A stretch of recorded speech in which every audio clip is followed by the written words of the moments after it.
Salut les starters et bienvenue dans ce second épisode de Focus Strat. Dans cet épisode, on va se pencher à nouveau sur un Pokémon PU, mais venant cette fois-ci des îles d'Alola. Décrit comme le Pokémon luminescent par le Pokédex, je veux bien entendu parler de Lampignon. Description. Lampignon est un Pokémon de type plante et fée de la 7ème génération. Il est l'évolution de Spododo au niveau 24. Depuis son arrivée dans Soleil et Lune, Lampignon fait partie des Pokémon les plus nuls du jeu, resté PU et jamais joué en Overuse. Et ça se comprend, il a un double type plante-fée pas terrible, que ce soit offensivement ou défensivement, lui donnant 6 résistances au type plante, eau, électrique, combat, sol et ténèbres, ainsi qu'une immunité dragon, pour 4 faiblesses au type feu, vol, acier et poison. Et ses statistiques aussi sont dignes de son rôle de Pokémon champignon générique de début de jeu. Mais malgré tout, ce Pokémon nous réserve quelques surprises que l'on va découvrir tout de suite. Statistiques. Au niveau des statistiques, c'est comme je l'ai dit précédemment, du très médiocre. Avec un total de 405, il est clairement en dessous de tous les Pokémon de l'Overuse. Il bénéficie d'une bonne statistique en défense spéciale et 2 statistiques correctes en attaque spéciale et en défense. Mais il a une statistique très moyenne de 60 en PV et des stats d'attaque de vitesse ridicules. Talent. Notre champignon lumineux possède 3 talents. Tout d'abord, Lumini-attirance ne sert à rien. Sérieusement, ce talent n'a aucun effet en combat. Game Freak. J'essaye de trouver une utilité à tes Pokémon, mais ça commence à être difficile si... Hein quoi? Ah, tu as réservé une surprise pour plus tard? Eh ben, continuons alors. Son second talent, Pospore, a un effet plutôt sympa. Si un Pokémon effectue une capacité de contact sur un Pokémon doté de Pospore, le Pokémon attaquant aura 30% de chance de subir une altération de statut, dont 9% d'empoisonnement, 10% de paralysie et 11% de sommeil. Et oui, ce talent se base sur du axe pur, de quoi faire rager votre adversaire bien comme il faut. Lampignon possède également un talent caché, Cuvette, qui fait que ce Pokémon récupère 1/16 de ses points de vie sous la pluie. Moufpool. Vu ses statistiques offensives, on ne s'intéressera ici qu'à ses capacités spéciales et de statut. Au niveau du spécial, c'est très vide mais ça suffira car il a accès à Giga Sensu et Pouvoir Lunaire, qui seront ses 2 stabs et globalement les seules attaques viables de ce Pokémon. Mais c'est au niveau du Moufpool de statut qu'il y a une belle surprise. Vous vous en doutez bien, mais si ce Pokémon a des statistiques déplorables, un double type moyen, un talent correct et un Moufpool offensif minable, il va forcément avoir une capacité de statut abusée. Et vous avez raison. Et cette capacité n'est nulle autre que Volforce. Volforce réduit l'attaque de la cible de 1 cran, puis restaure les PV du lanceur d'un nombre équivalent à la statistique d'attaque de la cible avant l'utilisation de Volforce. Rendez-vous compte, les Pokémon tapant sur le physique lui redonneront la totalité de ses points de vie et seront affaiblis. Quant aux Pokémon spéciaux, ils vous redonneront presque systématiquement la moitié de vos points de vie, étant donné la mauvaise statistique en points de vie de Lampignon.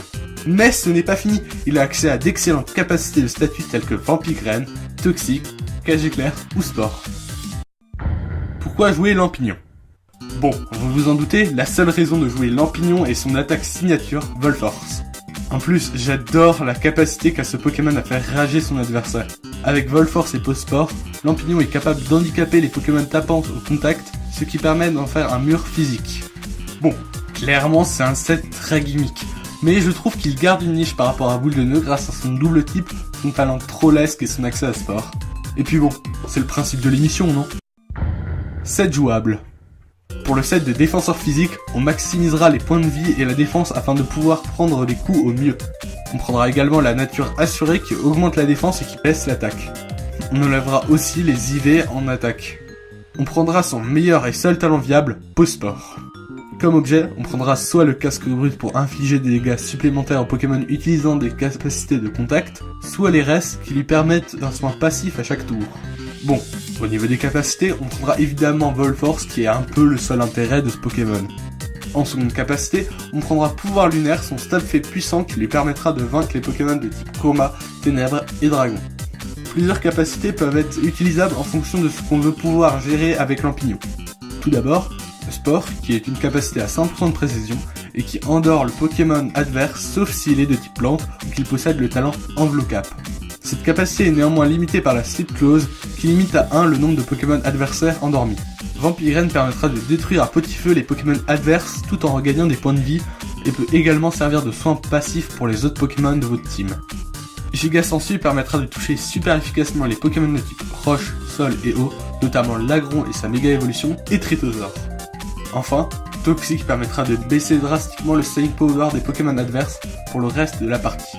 On pourrait éventuellement imaginer d'utiliser la puissance cachée feu pour passer Noacier et Katagami, mais bon, c'est vraiment un gimmick et très situationnel. Mais ça peut marcher si vous voulez bien troller votre adversaire, comme le fait déjà si bien ce Pokémon.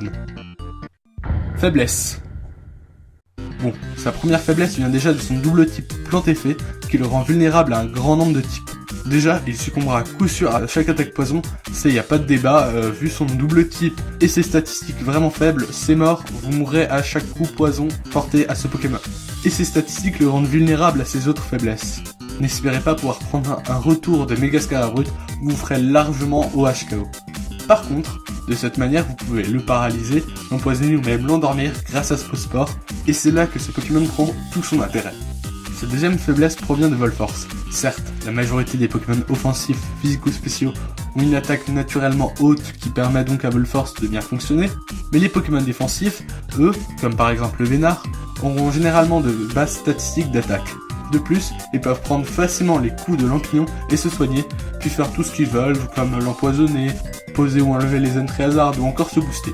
Sa troisième faiblesse est le type plante, pour plusieurs raisons. Tout d'abord, ils sont immunisés à son talent post-sport, ceux-ci sont également immunisés à sport et vampigraine. Enfin, parmi les 4 Pokémon de type plante les plus populaires en Overuse, 3 sont immunisés à Toxic et prennent des dégâts neutres sur pouvoir lunaire et attendez, j'ai déjà dit ça lors du dernier épisode. Bon, je note pour la prochaine fois. Sa dernière faiblesse sont les Pokémon qui se set-up. N'ayant ni buée de smog, ni buée noire, tout ce que Lampignon peut faire face au setup sweeper est de les endormir grâce à sport, encore faut-il qu'ils y soient sensibles.